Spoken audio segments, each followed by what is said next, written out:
बिस्मिल्लाहिर्रहमानिर्रहीम। अस्सलामु अलैकुम। हर रोज़ नई वीडियो के लिए चैनल को सब्सक्राइब कर लें और साथ लगे हुए बेल आइकन को दबाकर ऑल की ऑप्शन को सिलेक्ट करें ताकि हर नई वीडियो की अपडेट आपको मिलती रहे। टीपू सुल्तान की शहादत पर जमीन ही नहीं कांपी, आसमान भी खुलकर रोया था। अंग्रेजों ने आखिरी दिन टीपू सुल्तान की लाश के साथ क्या किया, आज की कहानी का यही मौजू होगा। कहानी का बाकायदा आगाज करने से पहले आपसे गुजारिश है कि इंफॉर्मेटिव वीडियो के लिए हमारे चैनल को लाजमी तौर पर सब्सक्राइब कर लें। कहा जाता है कि शेर की एक दिन की जिंदगी गिद्दड़ की 100 साला जिंदगी से बेहतर है। यह मारूफ कौल था टीपू सुल्तान शहीद का। टीपू सुल्तान हिंदुस्तान में अंग्रेजों के खिलाफ जद्दोजहद करने वाले आखिरी हुक्मरान थे। आपका पूरा नाम फतेह अली टीपू था। आपने और आपके वालिद सुल्तान हैदर अली ने जनूबी हिंद में 50 साल तक अंग्रेजों को रोके रखा और कई बार अंग्रेजों को शिकस्त भी दी। यूं तो शजाअत और बहादुरी के कई किस्से उनसे मंसूब हैं, मगर हम अपने कारीन से ज़ौक़ की नजर एक तहरीर कर रहे हैं। अंग्रेज अफवाज के डेविड ऑफ लिंगटन की क़यादत में खून रेज मुड़क्का में सरनिगाह पंटम फतह कर चुके थे, मगर डेविड ऑफ लिंगटन को अभी तक अपनी फतह का यकीन नहीं आ रहा था। वो आलम तसव्वुर में मैसूर के शेर को एक खौफनाक दहाड़ के साथ अपने पर हमला आवर होता देखकर चौंक जाता था। अंग्रेज अफवाज सरनिगाह पंटम के मैदान में जमा होने वाले मुहिब्बे वतन शहीदों की लाशों में आपकी लाश को तलाश कर रहे थे। रात की स्याही और गहरी होती जा रही थी।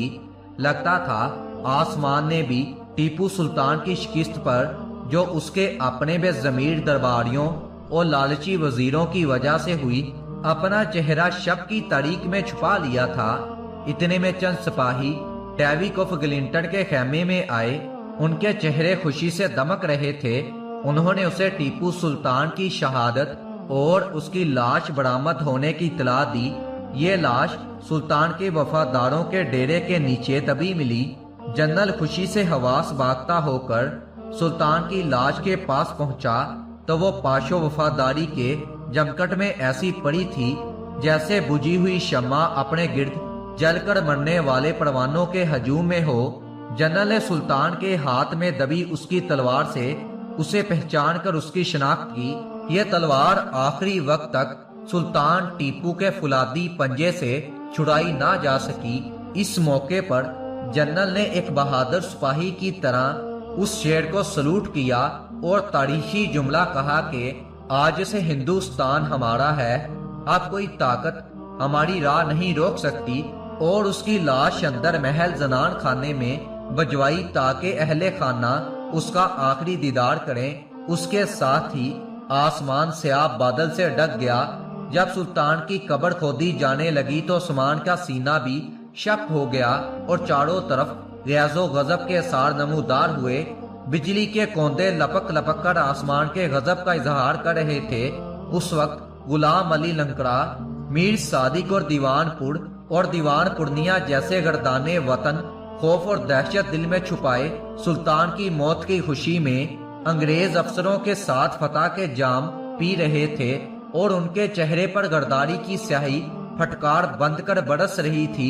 जो ही कब्र मुकम्मल हुई, लहात बन गई तो आसमान फट पड़ा और सुल्तान की शहादत के गम में बरसात की शक्ल में आंसू का समुंदर बह पड़ा।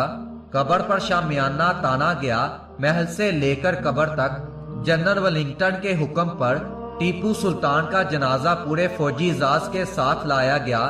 फौजियों के 2 रविये कतार ने खड़े होकर हिंदुस्तान के आखिरी अजीम मुहिब्बे वतन बहादुर जनरल के जनाजे को सलामी दी। हर मजहब के मानने वाले लाखों शहरी अपने अजीम मेहरबान टीपू सुल्तान के लिए मातम कर रहे थे और आसमान भी उनके गम में रो रहा था।